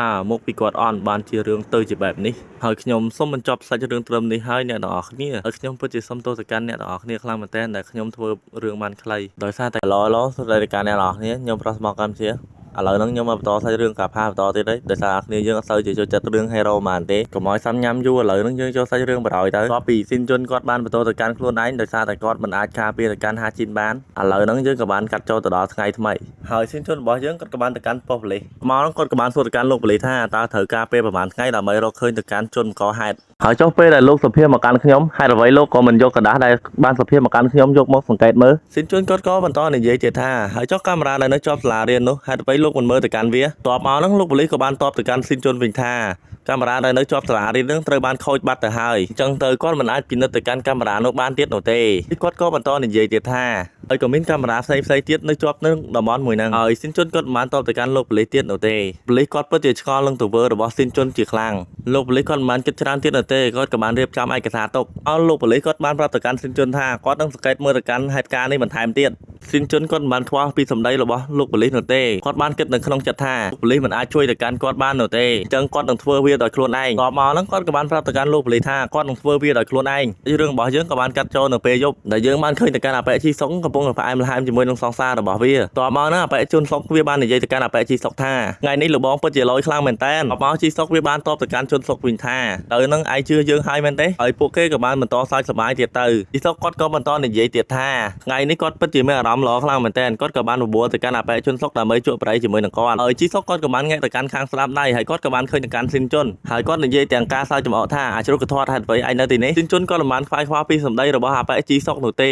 េនៅតែបន្តទឹកមុខស្មើបន្ទាប់មកហ្នឹងស៊ីនជុនគាត់ក៏បាននិយាយទៅកាន់អបិជីសុកដោយទឹកមុខមាំហេតុអ្វីបានជាឯងធ្វើបែបនេះទៅកាន់ហាជីនណាជីសុកមកសង្សាររបស់ជីសុកគាត់បាននិយាយថាតើអបិនោះឈួតមែនទេហើយម្នាក់ហ្នឹងគឺជានរណាពួកនាងមិនស្គាល់នោះទេហើយជីសុកគាត់បាននិយាយថាស៊ីនជុនឥឡូវនេះវាពិតជាគួរឲ្យខ្លាចមែនតើបន្ទាប់មកជនសុកក៏បន្តនិយាយតាមក្រោយជីសុកថាដោយសារគាត់មានរូបរាងធាត់ចឹងវាគួរឲ្យខ្លាចអញ្ចឹងហើយជីសុកនិយាយទៅកាន់ស៊ីនជុនបន្តទៀតថាតើលាក់កំពុងតែរងចាំខ្ញុំអ្នកចង់ដោះស្រាយជាមួយខ្ញុំរបៀបណាហ៎អស់ហ្នឹងស៊ីនជុនគាត់បានសួរទៅកាន់អបិជីសុកថាអ្នកត្រូវតែបញ្យល់ហេតុការណ៍នេះមកកាន់ខ្ញុំហើយជីសុកវាមិនអាចទប់សម្ដៅបានទៀតទេវាក៏បានសើចចេញមកដូចជាមនុស្សរោគចិត្តអញ្ចឹងតែកំពុងតែសើចសប្បាយសុកហ្នឹងស្រាប់តែស៊ីមួយកំដាប់ដៃរបស់ស៊ីនជុនប៉ើងចង់80ម៉ែត្រទៅណៃជុនសុកនឹងសងសាររបស់វាវិញពិតជាភ័យខ្លាចទៅកាន់ស៊ីនជុនខ្លាំងមែនតើវាស្រែកទៅកាន់ស៊ីនជុនហ្នឹងកុំឲ្យវាមកកាន់វាប៉ុន្តែក៏បានត្រូវមួយកំភ្លៀងរបស់ស៊ីនជុនតែម្ដងតមកស៊ីនជុនក៏បានប្រើហុកខាងស្ដាំមកគាត់ដើម្បីវាយទៅកាន់អបិជនសុកតែយើងបានឃើញទៅកាន់ជីសុកបានរត់សម្ដៅទៅកាន់ស៊ីនជុនអមកស៊ីនជុនក៏បានងាកដៃដើម្បីវាយទៅកាន់អបិជីសុកប៉ុន្តែគាត់មិនអាចវាយទៅកាន់អបិជីសុកត្រូវនោះទេបែបជាជីសុកបានខ្លីទៅកាន់គាត់ទៅវិញបន្ទាប់មកជីសុកវាក៏បានខ្លីទៅកាន់ជើងរបស់ស៊ីនជុនរុញខ្ទប់នឹងថ្មតែម្ដងតែធ្វើឲ្យស៊ីនជុនហ្នឹងគាត់ពិតជាឈឺចាប់ខ្លាំងមែនតើបន្តមកទៀតហ្នឹងជីសុកក៏បានវាយទៅកាន់ស៊ីនជុនបន្តថាជីសុកគាត់បានលើទៅកាន់ពាក្យដដែលចេញពីមាត់របស់ស៊ីនជុនថាគាត់ចង់សម្លាប់ទៅកាន់ជីសុកហើយស៊ីនជុនគាត់នៅតែបន្តជេរទៅកាន់អបិជីសុកបន្តទៀតថាអាចង្រៃតមកហ្នឹងជីសុកគាត់ក៏បាននិយាយទៅកាន់ស៊ីនជុនវិញថាតើឯងចង់សងសឹកចំពោះឆ្កែញីនោះមែនទេតើឯងមានមើលសមត្ថភាពខ្លួនឯងដែរឬទេឈួតអើយហើយជីសុកគាត់ក៏បន្តវាយទៅកាន់ស៊ីនជុនដោយសារតែស៊ីនជុនគាត់មិនអាចតដៃទៅកាន់ជីសុកបាននោះទេហើយជីសុកគាត់ក៏បន្តនិយាយទៀតថាតើឯងគិតថាឯងខ្លួន ប្រានធំហ្នឹងគិតថាឯងអាចនឹងវាឈ្នះទៅកាន់យើងមែនទេអាចចង្រៃក៏វាបន្តនិយាយទៀតថាតើឯងចង់ដូចជាមិត្តស្រីរបស់ឯងមែនទេហើយពិភពលោកមួយនេះវាពិតជាគួរឲ្យខ្លាចខ្លាំងណាស់តមកជីសុកគាត់បានបន្តកាច់ដៃទៅកាន់ស៊ីនជុនបន្តទៀតហើយគាត់បាននិយាយថាអាមនុស្សល្ងងហើយស៊ីជុនគាត់ពិតជាឈឺចាប់ខ្លាំងមែនតើអីជីសុកគាត់ចង់បំបាក់ទៅកាន់ដៃរបស់ស៊ីនជុនតែម្ដងក៏មកជីសុកគាត់ក៏បានឃើញទៅកាន់នរណាម្នាក់គាត់បាននិយាយថា Master បន្ទាប់មក Master គាត់បាននិយាយថាឆាប់ដោះលែងទៅកាន់ស៊ីនជុនភ្លាមទុកពិតជាឆ្ងល់ខ្លាំងមែនតើហេតុអ្វីបានជា Master ជួយទៅកាន់ស៊ីនជុនតមកហ្នឹង Master គាត់ក៏បានដើរទៅកាន់ពួកគេហើយជីសុកពិតជាភ័យខ្លាចចំពោះ Master ខ្លាំងមែនតើ Master បានប្រាប់ទៅកាន់ជីសុកម្ដងទៀតថាឆាប់ដោះលែងទៅកាន់ស៊ីនជុនឥឡូវនេះមកជីសុកគាត់ក៏បានសម្រេចចិត្តថានឹងដោះលែងទៅកាន់ស៊ីនជុនអីគាត់ពិតជាខ្លាចទៅកាន់អំណាចរបស់ Master ខ្លាំងមែនតើមកហ្នឹងជីសុកបានប្រាប់ទៅកាន់ Master ថាស៊ីនជុនជាអ្នកវាយទៅកាន់គាត់មុនប៉ុន្តែ Master គាត់មិនខ្វល់នឹងសម្ដីរបស់ជីសុកនោះទេគាត់បានប្រាប់ទៅកាន់ស៊ីនជុនឲ្យក្រោកឡើងបន្ទាប់មកហ្នឹងគាត់បានសួរទៅកាន់ស៊ីនជុនថាតើលោកមិនអីទេហើយជីសុកគាត់បានសួរទៅកាន់ Master ថាហេតុអ្វីបានជាលោកជួយទៅកាន់ស៊ីនជុននិងមួយទៀតហេតុអ្វីបានជាលោកចេះដឹងរឿងក្មេងៗដោយសារតែលោកគឺជាមនុស្សចាស់បន្ទាប់មក Master គាត់បាននិយាយថាតើលោកចង់សាកល្បងជាមួយនឹងខ្ញុំមែនទេបន្ទាប់មកហ្នឹងជីសុកគាត់បានសួរទៅកាន់ Master ថាតើលោកនឹងបង្ហាញក្បាច់អ្វីមកកាន់ខ្ញុំតែ Master គាត់បែរជាប្រើផ្លូវកាត់ទៅវិញដែលគាត់បានខលទៅប៉ូលីសអស់ស៊ីនជុនគាត់ក៏បានឲ្យក្តោទៅកាន់អបិជីសុកហើយជីសុកគាត់បាននិយាយថាស្អែកជួបគ្នានៅសាលាឯងនឹងត្រូវស្លាប់អាចង្រៃតែជីសុកគាត់ខ្លាចទៅកាន់ប៉ូលីសអញ្ចឹងគាត់ក៏សម្រេចចិត្តថាចេញពីកន្លែងហ្នឹងទៅតែគាត់ខឹងទៅកាន់ Master គាត់បានជេរទៅកាន់ Master ថាអាកញ្ចាស់ចង្រៃមកហ្នឹងស៊ីនជុនក៏បានសួរទៅកាន់ Master ថាតើលោកគឺជានរណាដើម្បីបានជាលោកជួយមកកាន់ខ្ញុំសិនជាប៉ូលីសមកគាត់ពិតជាឈឺក្បាលខ្លាំងមែនតើចំពោះរឿងនេះប៉ុន្តែ Master គាត់មិនបានខទៅកាន់ប៉ូលីសនោះទេតែគាត់និយាយបន្លាចទៅកាន់ជីសុកតែប៉ុណ្ណោះស៊ីនជុនគាត់ក៏បាននិយាយថាអរគុណទៅកាន់ Master ដែលបានជួយមកកាន់គាត់តែ Master គាត់មិនបានតបតទៅកាន់អបិស៊ីនជុននោះទេបន្ទាប់មកគាត់ក៏បាននិយាយថាអាចជ្រូកកធាត់បន្ទាប់មកហ្នឹងស៊ីនជុនគាត់ក៏បានសួរទៅកាន់ Master ថាតើគាត់គឺជានរណាប៉ុន្តែគាត់បានជានិយាយថាអាជ្រូកកធាត់មិត្តភក្តិរបស់ហាជីនស៊ីនជុនបានសួរទៅកាន់ Master ថាហេតុអ្វីបានជាលោកស្គាល់ទៅកាន់ហាជីន Master គាត់ក៏បានតបទៅកាន់ស៊ីនជុនវិញថាគាត់គឺជាមិត្តភក្តិដែលហាត់ប្រាណជាមួយនឹងកញ្ញាហាជីនមកស៊ីនជុនគាត់បាននិយាយថាតើលោកជាអ្នកបង្កើតកន្លែងហាត់ប្រាណជីនជិតស៊ូជុនក៏និយាយបន្តទៀតថាហេតុអ្វីបានជាលោកស្គាល់មកកាន់ខ្ញុំ Master ឆ្លើយតបទៅកាន់ស៊ីនជុនវិញថាហាជីននឹងនាងតែងតែឲ្យរូបរបស់ស៊ីនជុនឲ្យទៅកាន់ Master មើលជារៀងរាល់ថ្ងៃនិយាយទៅសារទៅកាន់ស៊ីនជុនផងដែរហើយទៅសារកន្លែងហ្នឹងគេនិយាយគ្នាច្រើនទៀត admin សុំអត់ដាក់នោះទេតបមកនឹង Master គាត់ក៏បានយកกระดาษអ្វីម្យ៉ាងឲ្យទៅកាន់តួប្រុសមើលតែវាគឺជាกระดาษជ្រើសរើសយកសមាជិកថ្មីក្នុងកន្លែងបណ្ដោះបណ្ដាលជិនចិត្តស៊ូណាយលុយត្រឹមតែ10សែនវ៉ុនតែប៉ុណ្ណោះហើយបើនិយាយដល់ក100ដងក៏នៅតែចាញ់ជីសុក100ដងគាត់ក៏បន្តនិយាយទៀតថាបើសិនជាឯងចង់ដួលទៅកាន់ជីសុកឯងត្រូវចេះពីរបៀបលេងអុកលេងអុកនោះមានន័យថាតួប្រុសយើងត្រូវតែចូលទៅរៀននៅក្នុងសាលារៀនជិនចិត្តស៊ូហ្នឹងបីលុតដំទៅកាន់ខ្លួនឯងបើមិនអញ្ចឹងទេសូម្បីតែគាត់វាជាមួយអបិជីសុក1000ដងក៏នៅតែចាញ់អបិជីសុក1000ដងជន់គាត់មិនបានតបតទៅកាន់ Master វិញនោះទេកាត់ចូលមកដល់ពេលព្រឹកវិញម្ដងក៏មកគាត់ក៏បានគិតពីរឿងយប់មិញហើយគាត់ក៏បាននិយាយថាគាត់គ្មានលុយដើម្បីចូលនៅក្នុងសាលារៀនជិនចិត្តស៊ូនោះទេជន់គាត់ក៏បានគិតបន្តទៀតចុះបើសិនជានៅក្នុងសាលារៀននោះទៅតែមនុស្សចេះអាក្រក់តែខ្ញុំមិនចាប់ហើយមែនទេតែមិនអីនោះទេដោយសារតែហាជីនថាពួកគេសិតតែជាមនុស្សល្អមកក៏មានមនុស្ស2នាក់បានតពីក្រោយគាត់ថាត្រូវហើយពួកគេសិតតែជាមនុស្សល្អមិនមែនជាមនុស្សអាក្រក់នោះទេស៊ីនជុនពិតជាភ្ញាក់ផ្អើលទៅកាន់ពួកគាត់ជាខ្លាំងមកពួកគេក៏បានចាប់ទៅកាន់ស៊ីនជុនដើម្បីចូលកន្លែងហាត់ប្រាណស៊ីនជិតជូដោយសារខ្ញុំបាក់ខ្លោះដាតខ្លាំងមែនទែនចឹងអធិស្ឋានផងអ្នកនរគ្នាបើខុសកន្លែងហ្នឹងហើយពួកគេទាំងពីរក៏បានទាញរុញទៅកាន់ប៉ែស៊ីនជុនចូលនៅក្នុងចដាយន្តពេលនាំស៊ីនជុនហ្នឹងជួបទៅកាន់ Master ហើយបន្ទាប់មកយើងបានឃើញទៅកាន់ Master គាត់កំពុងតែគេងតែ Master ហ្នឹងគាត់មានឈ្មោះថាហៃយ៉ុងបន្ទាប់មកបរិសុទ្ធដែលពាក់កតាបហ្នឹងគាត់បានហៅទៅកាន់ Master ថាហៃយ៉ុងឆាប់ក្រោកឡើងហើយសាច់រឿងរបស់យើងក៏បានចប់នៅត្រឹមហ្នឹងបាយបាយអ្នកនរគ្នាហើយឡូសួស្តីអ្នកនរគ្នាខ្ញុំវីសុគីឥឡូវហ្នឹងខ្ញុំមកបន្តសាច់រឿងកាផាបន្តទៀតហើយប៉ុន្តែខ្ញុំសូមនិយាយមួយគ្នាយើងដោយសារតែមានបងប្រុសម្នាក់គាត់ចង់ឲ្យខ្ញុំដាក់ QR អញ្ចឹងគាត់ចង់ donate មកកាន់ខ្ញុំអញ្ចឹងទៅខ្ញុំក៏សម្រេចចិត្តថានឹងដាក់ QR នៅក្នុងវីដេអូហ្នឹងយើងបាច់វល់នៅស៊ីមកយើងចូលសាច់រឿងបណ្ដោយទៅឈុតមុនយើងបានដឹងហើយថាបងប្រុសពាក់កតាបានហៅទៅកាន់ Master ថាហៃយ៉ុងមកហ្នឹង Master ហៃយ៉ុងគាត់បែរទាំងភ្នែកព្រឹមហើយបាននិយាយថាអាជ្រូកកធាត់តឯងមកដល់ហើយមែនទេស៊ីនជុនក៏មិនបានតបទៅកាន់ Master នោះទេស៊ីនជុនគាត់ក៏បន្តនិយាយទៀតថាហេតុអ្វីបានជា Master ហៃយ៉ុងហ្នឹងគេនៅក្នុងកន្លែងហាត់ប្រាណហើយបងប្រុសកាន់កតាបហ្នឹងគាត់បានសួរទៅកាន់ Master ហៃយ៉ុងថាតើលោកស្គាល់ទៅកាន់បរិសម្នាក់ហ្នឹងមែនទេហើយបងប្រុសពាក់វ៉ែនតាគាត់បានប្រាប់ទៅកាន់ហៃយ៉ុងថាវាជិតដល់ម៉ោងហាត់ប្រាណហើយ Master បានប្រាប់ទៅកាន់បងប្រុសពាក់កតាបថាម្នាក់ហ្នឹងហើយជាស៊ីនជុនដែលហាជីនហ្នឹងបានប្រាប់ទៅកាន់ពួកគេរហូតមកប៉ុន្តែចាក់ស្ដែងវាគឺជាអាជ្រូកកធាត់គេពិតជាភ្ញាក់ផ្អើលជាខ្លាំងពួកគេស្មានតែស៊ីនជុនហ្នឹងគឺមានរូបរាងសង្ហាតបពីស៊ីនជុនបានលើទៅកាន់ពួកគេនិយាយហើយស៊ីនជុនពិតជារអៀលខ្លួនជាខ្លាំងហើយគាត់ក៏បានយកលេសឈឺក្បាលដើម្បីត្រឡប់ទៅវិញ បន្ទាប់មកហ្នឹងគាត់ក៏បាននិយាយថាណាមួយគាត់មិនសូវមានលុយផងពួកពាក់មួកប៉ខៀវគាត់បានសួរទៅកាន់ស៊ីនជុនថាតើឥឡូវហ្នឹងលោកមានលុយប៉ុន្មានគាត់ក៏បន្តនិយាយទៀតថាណាម្នាក់ក៏ដោយតែងតែចូលមកភ្លាមឃើញទៅកាន់តម្លៃពួកគេតែងតែចង់ត្រឡប់ទៅវិញតមកហ្នឹងស៊ីនជុនគាត់ក៏បាននិយាយថាអ្នកដែលហាត់ប្រាណនៅកន្លែងនេះដូចជាចម្លែកដល់ហើយតមកលោកពូបានប្រាប់ទៅកាន់ស៊ីនជុនថាអាចិត្តថ្មីដែលនៅក្នុងសាលាហាត់ប្រាណនេះមួយខែបងត្រឹមតែ 80000 វ៉ុនតែប៉ុណ្ណោះស៊ីនជុនគ្រាន់តែលើតម្លៃ 80000 វ៉ុនភ្លាមគាត់ក៏បានយល់ថាគាត់ឈឺក្បាលគាត់សុំត្រឡប់ទៅវិញហើយពូគាត់ខំនិយាយចុះទៅដល់ 50000 ប៉ុន្តែជុននៅតែចង់យល់លេសដដែលមកហ្នឹងបងប្រុសគាត់បានត្រែកទៅកាន់លោកពូថាឲ្យឈប់សិនគាត់មានកំណត់មួយតែគាត់ក៏បាននិយាយថាស៊ីនជុនគឺជាមិត្តភក្តិរបស់ហាជីនគាត់អាចទុកចិត្តបានពូក៏បានតបទៅកាន់បងស្វ័យកតាវិញតែគាត់គឺជាមិត្តភក្តិរបស់ហាជីនតែហាជីនមិនទាន់ដឹងខ្លួននោះទេតែឯងជឿជាក់លើសម្ដីរបស់គាត់បងប្រុសគាត់ក៏បានតបទៅកាន់លោកពូវិញមិនអីទេលោកពូឲ្យគាត់ចូលហាត់ព្រៃទៅតបពីបងប្រុសនិងលោកពូកំពុងតែជជែកគ្នាហ្នឹងមកហ្នឹងលោកពូក៏បានថាទៅឲ្យទៅកាន់បងប្រុសថាបងប្រុសហ្នឹងឈួតមែនទេដែលចង់ឲ្យបរិះដែលមិនដែលស្គាល់ហ្នឹងហាត់ព្រៃហ្នឹងហើយបើអ្នកនរគ្នាដឹងថាព្រៃហ្នឹងឯគេពេលហ្នឹងមានន័យថាចូលហាត់ដោយមិនយកលុយនោះទេមកហ្នឹងបងប្រុសគាត់ក៏បានច្របាច់ទៅកាន់ពោះរបស់ស៊ីនជុនហើយគាត់និយាយថាសម័យឥឡូវមិនដែលខ្វល់ពីរាងកាយរបស់ខ្លួនឯងនោះទេតែមនុស្សពីរនាក់តែម្ដងដែលខ្វល់ពីខ្លួនឯងគាត់មកហ្នឹងបងប្រុសគាត់ក៏បាននិយាយលើកទឹកចិត្តទៅកាន់ស៊ីនជុនថាស៊ីនជុនហ្នឹងគាត់មានរាងខ្ពស់តែជាគាត់សម្រក់ទម្ងន់ហ្នឹងមិនដឹងជារាងកាយស្អាតប៉ុណ្ណាមកគាត់នៅនិយាយច្រើនទៀតប៉ុន្តែអេដមីនសុំមិនរៀបរាប់នោះទេមកហ្នឹងបងពាក់វ៉ែនតាគាត់បាននិយាយថាពាក់កតាបហ្នឹងដូចជានិយាយទីផ្សារអញ្ចឹងមានន័យថាយករូបរាងរបស់ស៊ីនជុនធ្វើជាគំរូដល់អ្នកគ្រប់គ្នាអញ្ចឹងណាមកហ្នឹងលោកពូគាត់ក៏បាននិយាយថាវាគួរសមអាចទទួលយកបានមកហ្នឹងបងប្រុសគាត់ក៏បានញាស់ទៅកាន់លោកពូថាឥឡូវហ្នឹងទទួលយកបានហើយមែនទេលោកពូហើយលោកពូគាត់ក៏បានយកព្រមឲ្យស៊ីនជុនហ្នឹងបានវឹកហាត់ជាមួយនឹងពួកគាត់ប៉ុន្តែស៊ីនជុនគាត់មិនបានយកទៅកាន់ពួកគាត់ទាំងពីរនិយាយគ្នានោះទេអត់មកហ្នឹងពួកគាត់ក៏បានខ្សឹបខ្សៀវទៅកាន់គ្នាហើយសើចសប្បាយខ្លាំងមែនតើហើយ Master ហើយនឹងលោកប៉ារបស់គាត់ក៏ពោលចែកឈ្នះសុកហ្នឹងស៊ីនជុនរបស់យើងគាត់ក៏បានលោប្រូចេញពីកន្លែងហ្នឹងប៉ុន្តែគាត់មិនអាចរត់ផុតបាននោះទេដោយសារតែ Master បានចាប់កាន់ទៅកាន់ក្បាលរបស់គាត់ហើយបន្ទាប់មកហ្នឹង Master ហើយយើងគាត់បាននិយាយថាជ្រូកកម៉ាប់តើឯងចង់ទៅណាតើឯងចង់ទៅដល់រូបរាងមួយនេះមែនទេស៊ីនជុនគាត់ពិតជាភ័យទៅកាន់ Master ជាខ្លាំង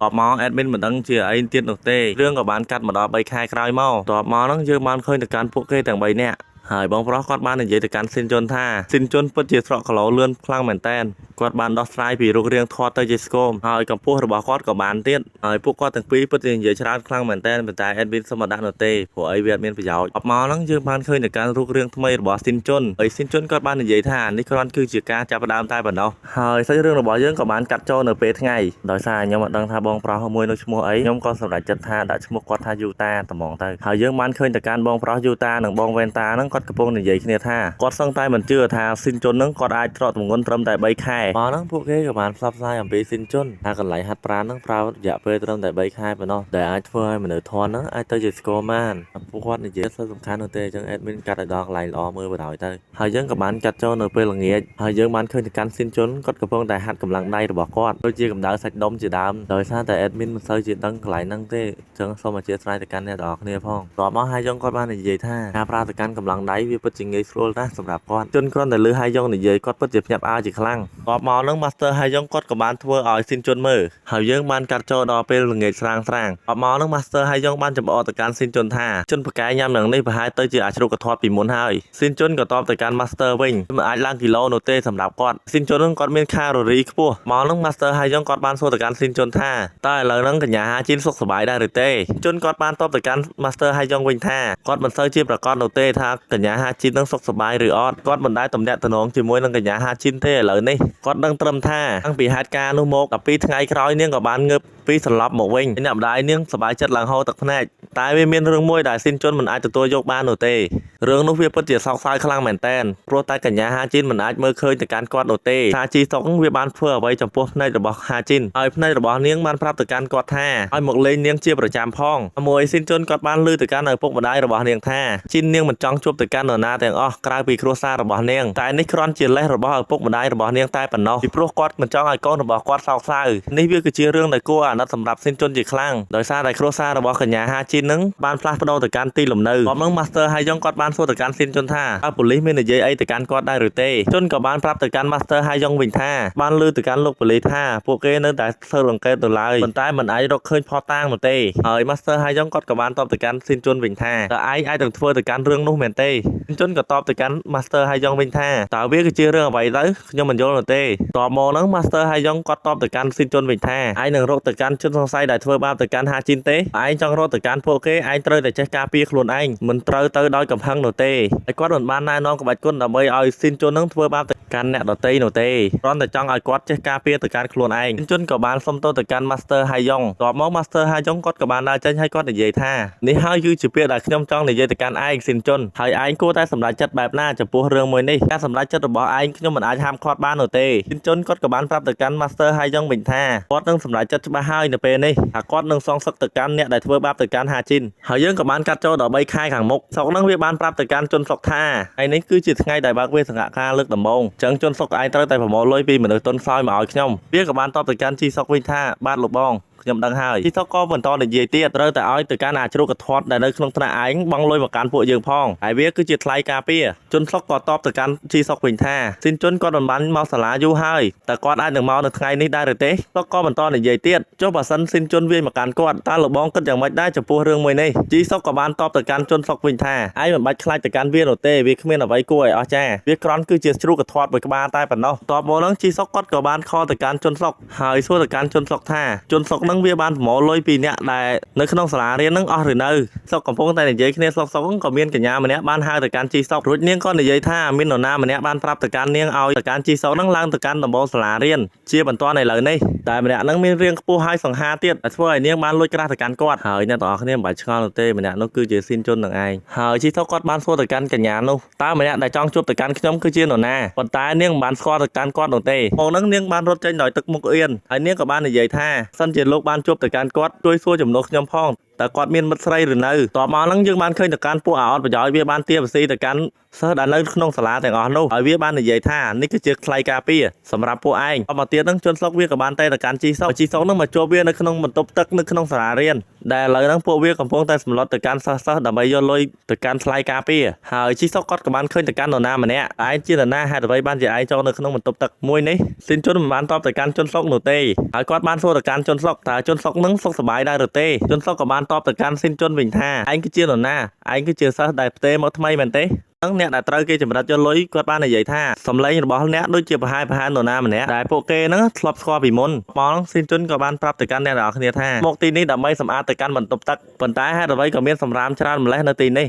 តបមកហ្នឹងអាប៉ែអាវខ្មៅវាបានសួរទៅកាន់សិនជន់តែគាត់ហ្នឹងចង់និយាយពីអ្វីវាមិនយល់នោះទេវាក៏បន្តនិយាយទៀតគ្រាន់តែត្រូវដឹងនរណាខ្ពស់ជាងនរណាឯងមិនត្រូវនិយាយអញ្ចឹងទៀតនោះទេហើយសិនជន់វាបានវាយទៅកាន់អាប៉ែអាវខ្មៅត្រឹមតែម្ដាយតែប៉ុណ្ណោះធ្វើអាប៉ែអាវខ្មៅហ្នឹងបានសម្លាប់បាត់ទៅហើយជនស្រុកវាពិតជាឆ្ងល់ជាខ្លាំងតើម្នាក់នោះគឺជានរណាហើយបន្ទាប់មកហ្នឹងសិនជន់ក៏បានប្រាប់ទៅកាន់ពួកសិស្សដែលជាមិត្តរបស់គាត់ពីមុនឲ្យចេញពីកន្លែងហ្នឹងតមកទៀតហ្នឹងជនស្រុកវាបានសួរទៅកាន់សិនជន់ថាតើលោកគឺជានរណាបន្ទាប់មកហ្នឹងជនស្រុកវាក៏បានចាប់ទៅកាន់សិស្សម្នាក់នោះប៉ុន្តែគាត់មិនអាចចាប់ទៅកាន់សិស្សម្នាក់នោះបាននោះទេហើយជនស្រុកក៏បានត្រូវស៊ីមួយជើងរបស់សិនជន់ខ្ទាតបុកទៅកាន់បន្ទប់ទឹកហើយបន្ទាប់មកមិត្តភ័ក្តិរបស់អបិជនស្រុកវាក៏ចង់វាយប្រហារទៅកាន់សិនជន់តែពួកវាមិនដឹងនោះទេថាពួកវាហ្នឹងគ្រាន់ជាសម្រាមនៅក្នុងកែវភ្នែករបស់សិនជន់ហើយបន្ទាប់មកទៀតហ្នឹងពួកវាក៏បានវាយប្រហារទៅកាន់សិនជន់ប៉ុន្តែពួកវាមិនអាចវាយប្រហារទៅកាន់សិនជន់ត្រូវនោះទេបន្ទាប់មកហ្នឹងសិនជន់គាត់ក៏បានប្រើទៅកាន់ហុកខាងស្ដាំដើម្បីវាយទៅកាន់អបិនោះដែលធ្វើឲ្យវាហ្នឹងត្រូវមួយកំដាប់ដៃរបស់សិនជន់ហ្នឹងចុកចាប់ខ្លាំងមែនតើហើយបន្ទាប់មកទៀតហ្នឹងអបិសក់ចលាយវាក៏ចង់វាយប្រហារទៅកាន់សិនជន់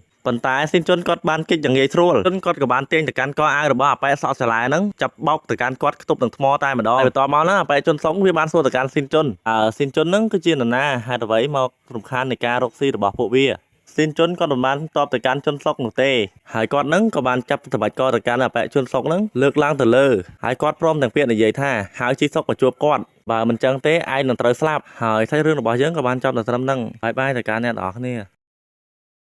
Yo hello guys នេះដល់នេះឥឡូវហ្នឹងខ្ញុំមកតសាច់រឿងការផាបន្តទៀតហើយឥឡូវហ្នឹងកុំឲ្យខ្ញុំរៀបរាប់ច្រើនពេកនាំតែវល់ពួកពេញហ្នឹងឯងឥឡូវហ្នឹងយើងចូលសាច់រឿងបន្តទៅផ្ដើមនៃភាគមុនហ្នឹងស៊ីនជុនក៏បានប្រាប់ទៅកាន់ជុនសុកឲ្យខទៅកាន់ជីសុកបីឲ្យជីសុកហ្នឹងមកជួបទៅកាន់គាត់ប៉ុន្តែស៊ីនជុនក៏មិនបាននៅចាំឲ្យជីសុកមករកគាត់នោះទេស៊ីនជុនក៏សម្រេចចិត្តថាគាត់នឹងទៅរកជីសុកដោយផ្ទាល់តែម្ដងហើយបន្ទាប់មកហ្នឹងក៏កាត់ចូលទៅដល់លើដំបូលសាលារៀនជីសុកក៏បានមករកទៅកាន់អ្នកដែលបានហៅទៅកាន់គាត់ហ្នឹងនៅលើដំបូលសាលារៀនប៉ុន្តែគាត់មិនបានឃើញនរណាម្នាក់នៅលើដំបូលសាលារៀននោះទេតបមកហ្នឹងជុនសុកក៏បានខមកកាន់គាត់រួចជុនសុកក៏បានសួរទៅកាន់លោកបងជីសុកថាតើលោកបងឥឡូវហ្នឹងស្ថិតនៅកន្លែងណាតបមកហ្នឹងជីសុកក៏បានប្រាប់ទៅកាន់ជុនសុកថាគាត់ឥឡូវហ្នឹងស្ថិតនៅលើដំបូលសាលារៀនថាតែមាននរណាម្នាក់ហ្នឹងបានហៅមកកាន់គាត់ជុនសុកក៏បានប្រាប់ទៅកាន់លោកបងគាត់ថាឥឡូវហ្នឹងស៊ីនជុនវាទៅរកលោកបងហើយសូមឲ្យលោកបងហ្នឹងប្រុងប្រយ័ត្នចំពោះវាផងដោយសារតែប៉ះពលរបស់វាកំពុងតែប្រមូលលុយហ្នឹងក៏ត្រូវបានទៅកាន់ស៊ីនជុនហ្នឹងវាយប្រហារឡើងដំណំតែម្ដងហើយបន្ទាប់មកហ្នឹងជីសុកក៏បានតបទៅកាន់ជុនសុកវិញថាតើសម្លេងឯងហ្នឹងកាត់អីមែនទេដែលជីសុកកំពុងតែនិយាយសុកហ្នឹង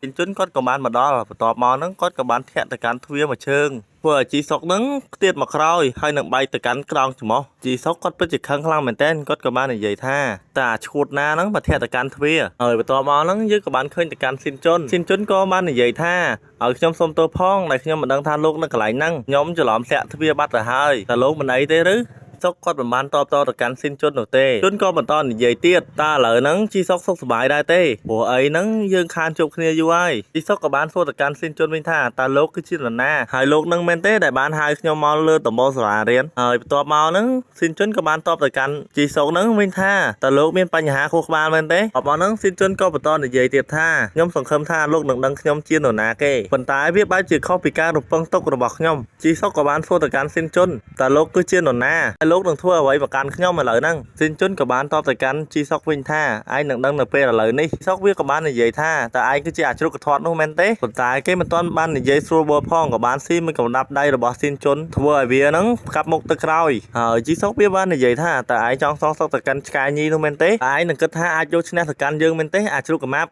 តែឯងនឹងគិតថាយកឈ្នះទៅកាន់យើងទេគ្រាន់តែឯងស្រកទៅកាន់ទម្ងន់នោះហើយបន្ទាប់មកហ្នឹងស៊ីនជុនគ្រាន់តែលឺទៅកាន់សម្ដីរបស់ជីសុកគាត់ក៏បានទះទៅកាន់ស៊ីសុកហ្នឹងមួយដៃតែម្ដងរួចស៊ីនជុនគាត់ក៏បាននិយាយថាតើឯងកំពុងនិយាយអីហ្នឹងអាសត្វចម្លែកមកហ្នឹងជីសុកក៏បានតបទៅកាន់ស៊ីនជុនវិញថាតើឯងមិនលឺយើងនិយាយទេឬអាចង្រៃឯងនឹងត្រូវស្លាប់នៅពេលឥឡូវហ្នឹងបន្ទាប់មកហ្នឹងជីសុកក៏បានវាយទៅកាន់ស៊ីនជុនហើយស៊ីនជុនហ្នឹងគាត់ក៏បានគេចផុតហើយជីសុកក៏បានវាយទៅកាន់គាត់បន្តទៀតជីសុកមិនអាចវាយទៅកាន់ស៊ីនជុនត្រូវនោះទេហើយបន្ទាប់មកហ្នឹងស៊ីនជុនគាត់ក៏បានអាថាកទៅកាន់ជីសុកវិញដោយពុះកែងចំទៅកាន់ក្បាលរបស់ជីសុករួចមកស៊ីនជុនគាត់ក៏បាននិយាយថាតើឯងភ្លេចពាក្យសម្ដីដែលឯងបាននិយាយឲ្យមែនទេពេលដែលខ្ញុំមកសាលាឯងនឹងត្រូវតែសម្លាប់ខ្ញុំឥឡូវហ្នឹងខ្ញុំបានមកហើយអាចង្រៃហើយជីសុកវាក៏បានប្រើទៅកាន់ក្បាច់ពីមុនរបស់វាហើយធ្វើដាក់ទៅកាន់ស៊ីនជុនដែលវាហ្នឹងយកដៃទាំងពីររបស់វាហ្នឹងអបទៅកាន់ជើងរបស់ស៊ីនជុនក៏រុញផ្ងាទៅខាងក្រោយប៉ុន្តែស៊ីនជុនគាត់មិនដូចជាពីមុននោះទេជីសុកវាក៏ពោលតែគិតថាស៊ីនជុននឹងចាញ់នឹងក្រោមដៃរបស់វាក៏បានសើចចេញមកប៉ុន្តែសើចមិនទាន់បានត្រូវបានស៊ីមួយជង្គង់របស់ស៊ីនជុនហ្នឹងធ្វើឲ្យវាបែកខ្នងច្រមុះជាលើកទី2ស៊ីនជុនគាត់ក៏បាននិយាយថាគាត់សឹងតែមិនជឿថាជីសុកហ្នឹងអាចទប់ទល់ជាមួយនឹងការវាយប្រហាររបស់គាត់បានតែវាគួរឲ្យស្ដាយខ្លាំងណាស់ដែលថ្មិញរបស់ឯងទាំងពីរត្រូវបានបាក់ហើយវាគ្រាន់ជាការចាប់ផ្ដើមនោះទេតបមកហ្នឹងសាច់រឿងក៏បានកាត់ចូលដល់ការហាត់ពីមុនរបស់ស៊ីនជុន Master គាត់បាននិយាយថាបើសិនជាស៊ីនជុនហ៊ានតែរើបំរាស់ស៊ីនជុននឹងត្រូវសន្លប់ហើយបន្ទាប់មកទៀតហ្នឹង Master ហើយចុងគាត់ក៏បានដកជើងចេញពីស៊ីនជុនដែលធ្វើឲ្យស៊ីនជុនហ្នឹងគាត់ពិតជាឈឺចាប់ខ្លាំងមែនតើតែគាត់មិនអាចទប់ទល់ជាមួយនឹងក្បាច់អប់មួយនេះបាននោះទេបន្ទាប់មកហ្នឹងស៊ីនជុនគាត់ក៏បានសួរទៅកាន់លោកគ្រូហើយយ៉ងថាតើវាមានប្រយោជន៍ដែរឬទេបើសិនជាខ្ញុំរៀនទៅកាន់ក្បាច់មួយហ្នឹង Master ក៏បានតបទៅកាន់ស៊ីនជុនវិញអាចនឹងគេចពីការអត្ថាសរបស់អ្នកផ្សេងបានហើយខ្ញុំសូមបញ្យល់ឲ្យហ្នឹងបន្តិចថាហ្នឹងដូចជាមានន័យថាអាចគេចចេញពីក្បាច់របស់អ្នកផ្សេងដែលវាប្រហារមកកាន់យើងហ្នឹងបានថាដូចក្លេកមិញអញ្ចឹងបើសិនជាគេចង់ក្លែទៅកាន់គាត់វាមិនងាយក្លែបានទេសារតែគាត់ហ្នឹងអាចរីភ្លេចចេញបានដូចជាឧបមាថាសិនជាគេហ្នឹងចង់ហក់ចាប់មកកាន់ជើងរបស់យើងមិនត្រូវប្រើកម្លាំងដៃវាទៅកាន់គេនោះទេនឹងអាចធ្វើឲ្យនរណាម្នាក់អ្នកដែលបានប្រើទៅកាន់ក្បាច់ហ្នឹងអាចរុញនឹងយើងខ្ទប់នឹងដីបានបើសិនជាយល់ល្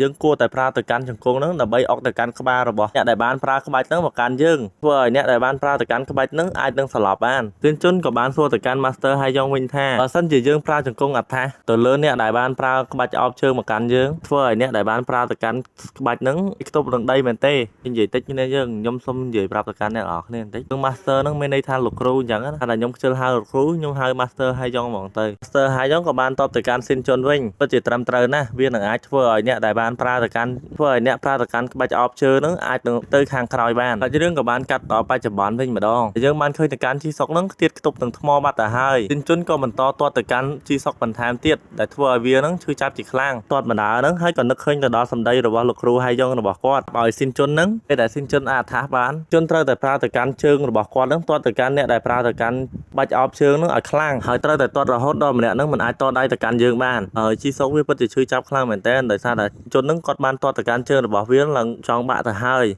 យបន្ទាប់មកហ្នឹងស៊ីនជុនក៏បានចាប់ទៅកាន់ជើងទាំងពីររបស់ជីសុករួចក៏ហ្វេកទៅមកខាងទៀតស៊ីនជុនគាត់ក៏បានយកជង្គង់ហ្នឹងអុកទៅកាន់ពោះរបស់ជីសុកដែលធ្វើឲ្យជីសុកហ្នឹងវាពិតជាឈឺចាប់ខ្លាំងមែនតើតែវាមិនអាចធ្វើឲ្យជីសុកហ្នឹងវាសន្លប់នោះទេរួចមកវាក៏បានជេរទៅកាន់ស៊ីនជុនថាអាចង្រៃបានទៅវឹកហាត់នៅក្នុងសាលាបដាជិនជីតស៊ូមែនទេស៊ីនជុនមិនបានតបតទៅកាន់ជីសុកវិញនោះទេស៊ីនជុនក៏បន្តនិយាយទៀតថាការពេលទៅកាន់ជីសុកវាពិតជាងាយស្រួលខ្លាំងណាស់សម្រាប់គាត់ឥឡូវហ្នឹងហើយកម្លាតរបស់គាត់ហើយនឹង Master ហើយយ៉ងវាពិតជាខុសគ្នាខ្លាំងមែនតើតែជាគាត់ប្រៀបធៀបជាមួយនឹង Master ហើយយ៉ងបន្ទាប់មកហ្នឹងយើងក៏បានឃើញទៅកាន់ស៊ីនជុនហ្នឹងតែសង្កត់ទៅកាន់ជីសុកហើយជីសុកវាបាននិយាយថាហើយដូចជាឆ្កែញីមួយក្បាលនោះអញ្ចឹងរៀននៅក្នុងសាលារៀនជីនជីតស៊ូប៉ុន្តែវាគ្មានប្រយោជន៍នោះទេហើយអ្នកទាំងអស់គ្នាបាច់ឆ្ងល់ថាឆ្កែញីនោះគឺជាពីណាគេចង្រៃជីសុកហ្នឹងវាចង់សម្ដៅទៅកាន់ហាជីនគ្រាន់តែស៊ីនជុនបានលើទៅកាន់សម្ដីរបស់ជីសុកនិយាយហ្នឹងដែលធ្វើឲ្យគាត់ហ្នឹងខឹងទៅកាន់ជីសុកជាខ្លាំងជុនគាត់ក៏បន្តវិញទៅកាន់ជីសុកហើយជេរទៅកាន់ជីសុកថាអាកំសាឯងកុំនិយាយពាក្យបែបនេះមកកាន់យើងទៀតហើយវាក៏បាននិយាយថាថ្ងៃនោះឯងមិនបានលើកទូរស័ព្ទរបស់នាងមែនទេតែឯងមានដឹងទេថានាងថ្ងៃនោះមានរឿងបែបណាឡើងចំពោះនាងអាចង្រៃហើយវាក៏បន្តសើចទៅកាន់ស៊ីនជុនទៀត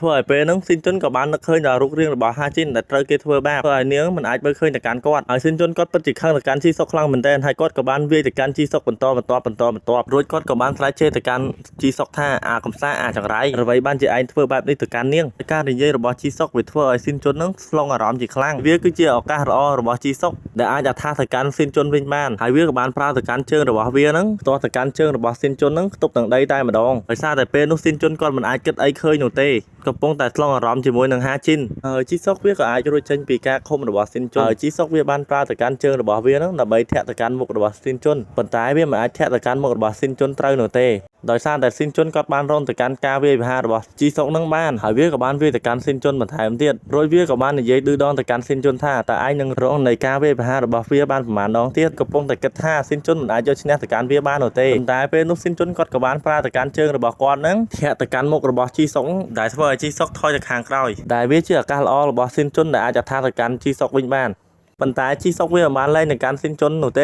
េវាចាប់ទៅកាន់ស៊ីនជុននឹងអត់ដូចជាពេញពីងអញ្ចឹងព្រោះជីសុកវាបាននិយាយថាឯងមិនអាចគេចចេញពីកន្លែងនេះបាននោះទេប៉ុន្តែហេតុអ្វីបានជាឯងមានកម្លាំងខ្លាំងម្ល៉េះតែស៊ីនជុនគាត់មិនបានតបតទៅកាន់វាវិញនោះទេស៊ីនជុនគាត់ក៏បន្តនិយាយថាគាត់ពិតជាស្អប់ទៅកាន់ជីសុកខ្លាំងណាស់គាត់ពិតជាចង់សម្លាប់ទៅកាន់ជីសុកប៉ុន្តែគាត់មិនចង់សម្លាប់ទៅកាន់សត្វធាតុនោះទេជីសុកក៏បន្តនិយាយទៅកាន់ស៊ីនជុនវិញតើស៊ីនជុនគាត់ចង់និយាយពីអ្វីហ្នឹងគាត់មិនយល់នោះទេហើយវាកំពុងតែគិតសុកហ្នឹងស៊ីនជុនគាត់ក៏បានប្រើទៅកាន់ដៃរបស់គាត់ហ្នឹងទាញទៅកាន់ជើងរបស់ជីសុករួចក៏បានធាក់ទៅកាន់ជីសុកមួយជើងខ្ទប់នឹងថ្មតែម្ដងសារតែពេលហ្នឹងជីសុកវាបានភ្លេចខ្លួនតែហើយពេលនេះគឺជាឱកាសល្អរបស់ស៊ីនជុនជីសុកវាក៏ចង់អត្ថាទៅកាន់ស៊ីនជុនវិញប៉ុន្តែពេលនេះជីសុកគាត់មិនមានកម្លាំងទៀតនោះទេដែលវាគឺជាឱកាសល្អរបស់ស៊ីនជុនគាត់អាចវាយទៅកាន់ជីសុកវិញហើយពេលនោះជីសុកវាពិតជាឈួតខ្លាំងមែនតើវាក៏បានសុំទៅកាន់ស៊ីនជុននឹងសម្រាប់1នាទីសិនប៉ុន្តែគ្មាននរណាភ្លើទៅសម្រាប់នោះទេស៊ីនជុនគាត់ក៏បានប្រើទៅកាន់ដៃទាំងពីររបស់គាត់នឹងវាយទៅកាន់មុខរបស់ជីសុកនឹងមួយទំហឹងតែធ្វើឲ្យជីសុកមិនអាចតដៃជាមួយនឹងគាត់បានទៀតនោះទេហើយស៊ីនជុនគាត់ក៏បានសន្យានឹងខ្លួនឯងថានឹងរកទៅកាន់អ្នកដែលបានធ្វើបាបទៅកាន់កញ្ញាហាជីននឹងឲ្យពួកវានឹងសងនឹងតម្លៃរបស់ហាជីន100 ដងសាច់រឿងក៏បានបញ្ចប់ត្រឹមនឹងហើយអ្នកទាំងអស់គ្នាហើយខ្ញុំពិតជាអធិស្ឋានទៅកាន់អ្នកទាំងអស់គ្នាខ្លាំងមែនទែនដោយសារតែខ្ញុំបាត់មុខពីថ្ងៃដោយសារតែភ្លៀងផងការផងអេដមីនមិនអាចធ្វើរឿងបានទៀតនោះទេប៉ុន្តែឥឡូវហ្នឹងវាលែងអីហើយអ្នកទាំងអស់គ្នាខ្ញុំបាទធ្វើរឿងបានវិញធម្មតាហើយ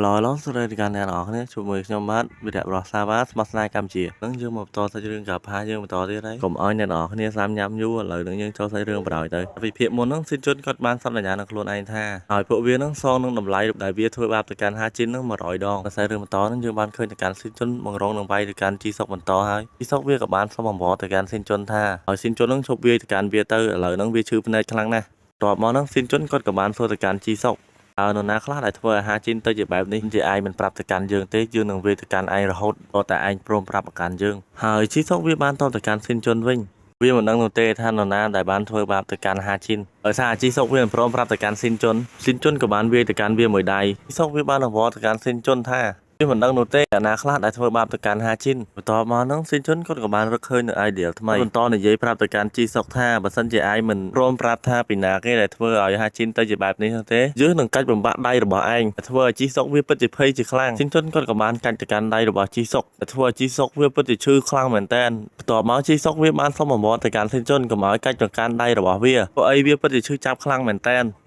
ហើយបន្ទាប់មកហ្នឹងស៊ីនជុនគាត់ក៏បាននិយាយទៅកាន់ជីសុកថាជម្រើសពីរឲ្យជីសុករើសទី1គឺប្រាប់ទៅកាន់អ្នកដែលបានពាក់ព័ន្ធជាមួយនឹងឲ្យជីសុកហ្នឹងប្រាប់មកកាន់គាត់ហើយគាត់នឹងអាចអនុញ្ញាតឲ្យជីសុកហ្នឹងចេញទី2ស៊ីនជុនគាត់នឹងកាច់បំបាក់ទៅកាន់ស្មារបស់ជីសុកគាត់ក៏បន្តនិយាយទៀតថាគាត់នឹងផ្ដល់ពេលវេលាឲ្យទៅកាន់ជីសុកហ្នឹងចំនួន3វិនាទីបើសិនជាឯងរើសមិនទាន់នោះទេឯងដឹងចម្លើយខ្លួនឯងហើយជីសុក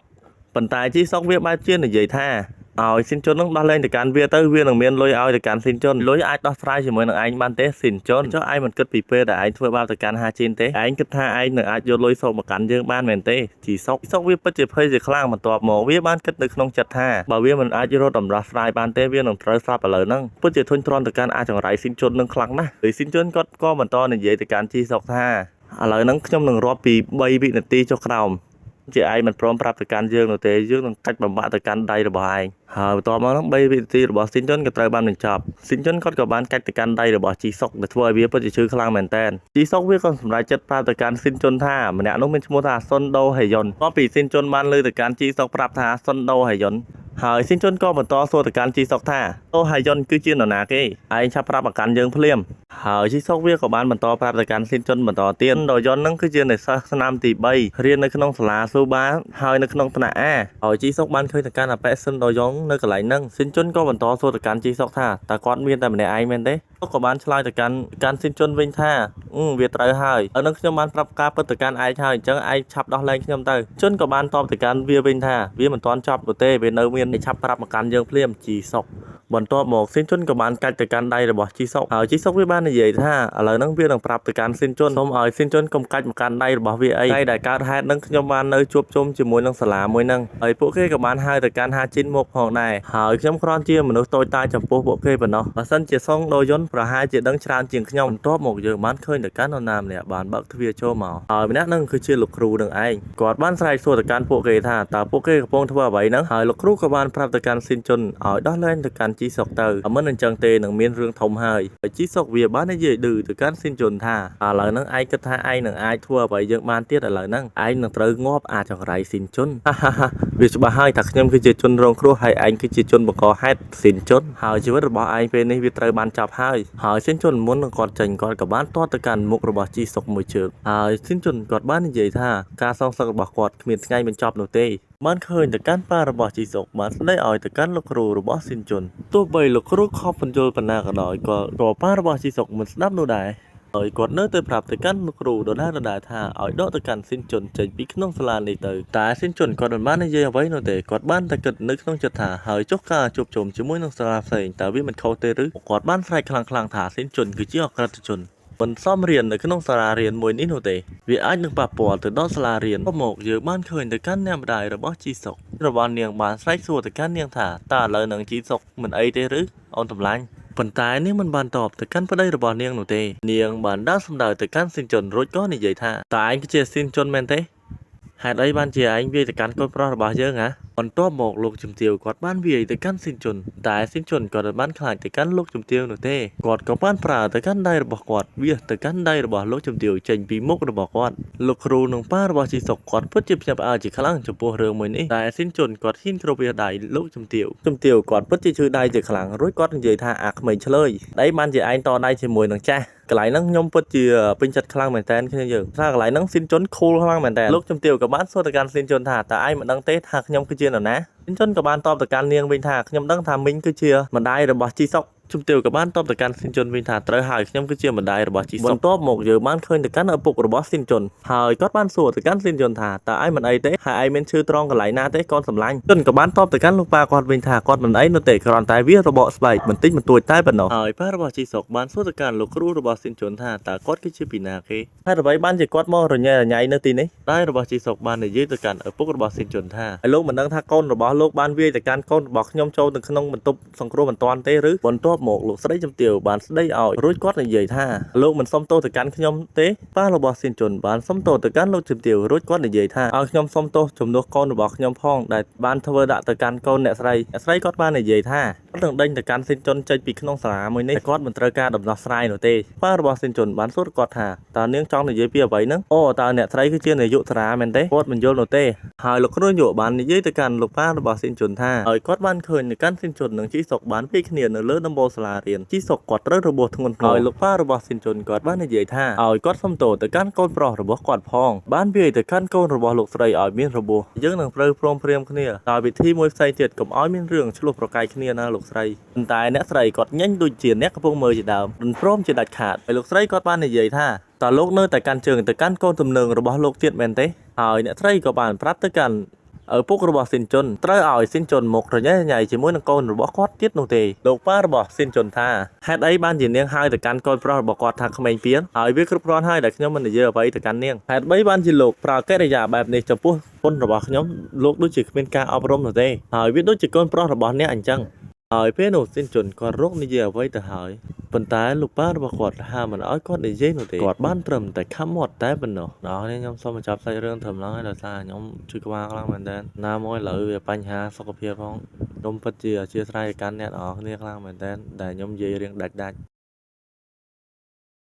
់យក Hello ថ្ងៃនេះបងប្អូនខ្ញុំមីស៊ូគីហើយនឹងខ្ញុំមកបន្តសាច់រឿងកាផាបន្តទៀតហើយខ្ញុំសូមនិយាយមួយគ្នាយើងបើសិនជាអ្នកនរគ្នាចាំខ្ញុំរឿងយូរបងប្អូនអាច search ទៅកាន់ channel បងប្រុសម្នាក់ដែលមានឈ្មោះថារតម៉ាំងវ៉ានេះបានដោយសារតែគាត់ធ្វើរឿងល្អមើលតែបងប្អូនយើងអាចនិយាយបានថាធ្វើរឿងល្អជាងខ្ញុំទៀតផ្ដាំផ្សេងរឿងមុនអ្នកនរគ្នាដឹងហើយថារបស់ស៊ីនជុនគាត់ហាមឃាត់ទៅកាន់ស៊ីនជុនមិនឲ្យនិយាយអ្វីនោះទេហើយទូប្រុសគាត់បានត្រឹមតែខំមាត់ប៉ុណ្ណោះហើយបន្ទាប់មកលោកប៉ារបស់ជីសុកគាត់បាននិយាយថាពួកគេមិនដឹងទេថាគាត់នឹងចិត្តស្និទ្ធជាមួយនឹងលោកគ្រូនាយកប៉ុណ្ណាហើយលោកប៉ារបស់ជីសុកនៅតែចង់បណ្ដេញស៊ីនជុនចេញពីក្នុងសាលានេះគាត់មកលោកប៉ាស៊ីនជុនបាននិយាយទៅកាន់ប៉ារបស់ជីសុកថាលោកនឹងមានលេខទំនាក់ទំនងជាមួយនឹងនាយកសាលាដែរឬទេបន្ទាប់មកលោកប៉ារបស់ស៊ីនជុនបានខលទៅកាន់នាយកសាលាហើយនាយកសាលាបានលើកទៅកាន់ខរបស់គាត់រួចនិយាយថាលោកលីនមានការអ្វីមែនបានជាខលមកកាន់គាត់បន្ទាប់ពីលោកគ្រូបានលើទៅកាន់សម្លេងរបស់លោកគ្រូពិតជាភ័យជាខ្លាំងហើយលោកពូលីមបានសួរទៅកាន់លោកនាយកថាតើលោកនាយកនឹងឥឡូវនឹងទំនេរដែរឬទេខ្ញុំចង់សុំការអនុគ្រោះអំពីលោកដោយសារតែលោកប្រធានចង់ជួបទៅកាន់លោកនាយកក៏បានតបទៅកាន់លោកពូលីនវិញថាចាំខ្ញុំបន្តិចលោកប្រធានហើយលោកប៉ារបស់ជីសុកគាត់បាននិយាយថាអ្វីបានជាលោកយកទៅកាន់ឈ្មោះរបស់ខ្ញុំអីក៏ហក់ទៅកាន់នាយកសាលាឲ្យមកទីនេះហើយលោកគ្រូគ្រាន់តែបានលើទៅកាន់នាយកសាលាមកទីនេះគាត់ពិតជាភ័យជាខ្លាំ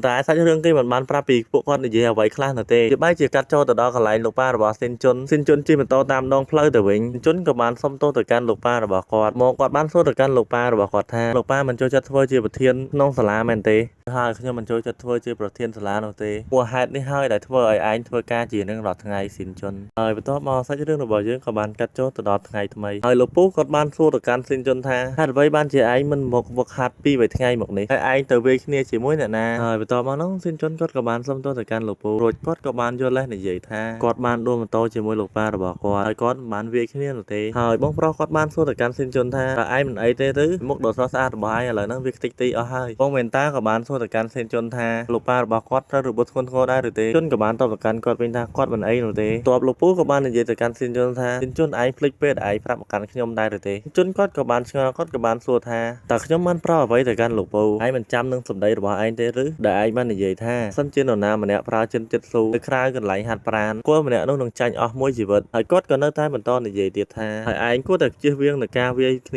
ាក៏បានតបទៅកាន់លោកពូវិញបាទខ្ញុំដឹងហើយលោកពូហើយបងប្រុសនឹងបងមែនតាហៅឲ្យទៅកាន់លោកពូជាខ្លះដែលពួកគាត់បានសរសើរថាវាពិតជាលយខ្លាំងមែនតើលោកពូអស្ចារ្យមែនវាពិតជាពិរោះខ្លាំងណាស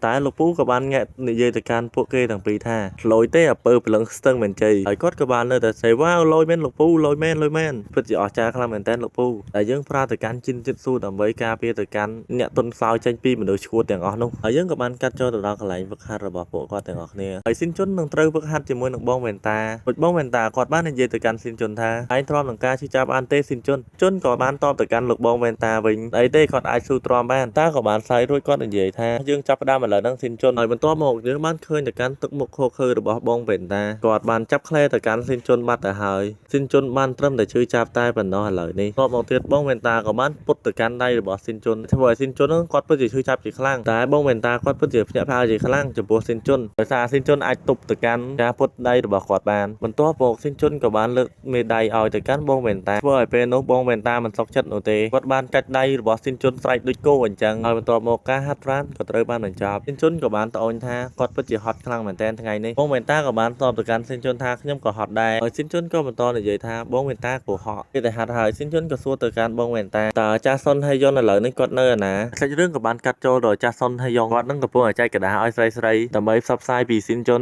ចូលទៅដល់កន្លែងស៊ីនជុនវិញម្ដងតែគាត់បានសួរទៅកាន់បងវ៉ែនតាថាអ្វីបានជាកន្លែងហាត់ប្រាណជីនជិតស៊ូនឹងមានតែពួកគាត់3នាក់អញ្ចឹងហើយបងប្រុសវ៉ែនតាគាត់ក៏បានប្រាប់ទៅកាន់ស៊ីនជុនវិញហើយគាត់បាននិយាយថាគាត់មិនដឹងនោះទេវាទឹមតែស្ងាត់ឥឡូវហ្នឹងតបមកបងវ៉ែនតាក៏បានបង្វែរសាច់រឿងសួរទៅកាន់ស៊ីនជុនថាតើឥឡូវហ្នឹងហាជីនយ៉ាងម៉េចហើយឯងហ្នឹងដែលខសួរសុកទុកនាងឬអត់ស៊ីនជុនក៏តបទៅកាន់គាត់វិញខ្ញុំមិនដែលខទៅកាន់នាងនោះទេហើយខ្ញុំតែងតែសួរខ្លួនឯងថាតើខ្ញុំហ្នឹងគួរតែខទៅនាងឬអត់តាក៏ប្រាប់ទៅកាន់គាត់ថាឯងមិនត្រូវបន្ទោសទៅកាន់ខ្លួនឯងនោះទេស៊ីនជុនខ្ញុំក៏មិនអាចនិយាយរឿងហ្នឹងបានដែរនៅពេលនេះព្រោះស៊ីនជុនតើឯងដឹងទេហាជីនតែងតែនិយាយពីឯងប្រាប់មកកាន់ខ្ញុំរហូតពេលដែលនាងនៅក្នុងកន្លែងហាត់ប្រាណមួយនេះខ្ញុំក៏តបទៅកាន់បងវ៉ែនតាវិញតាឥឡូវហ្នឹងនាងបានបដូរទីលំនៅបាត់ទៅហើយខ្ញុំមិនដឹងពេលណាដែលអាចបានជួបនាងម្ដងទៀតនោះទេហើយប្រហែលនឹងនាងមិនអាចត្រឡប់មកកន្លែងហាត់ប្រាណនេះវិញនោះទេមកបងវ៉ែនតាក៏បានប្រាប់ទៅកាន់ស៊ីនជុនថាហាជីននាងបានរងចាំទៅកាន់មនុស្សម្នាក់ដែលនោះគឺជាឯងស៊ីនជុនបងវ៉ែនតាក៏បន្តនិយាយទៀតថាហើយនាងតែងតែរងចាំឯងមកកន្លែងហាត់ប្រាណនេះរហូតស៊ីនជុនសាច់រឿងក៏បានកាត់ចូលទៅដល់ខាងក្រោយសាលារៀនយើងក៏បានឃើញទៅកាន់តួអង្គថ្មីដែលគាត់មានឈ្មោះថាលឹមថេយ៉ុងបានសួរទៅកាន់ជីសុកថាតើឯងមិនបានប្រមូលលុយទាំងអស់ទ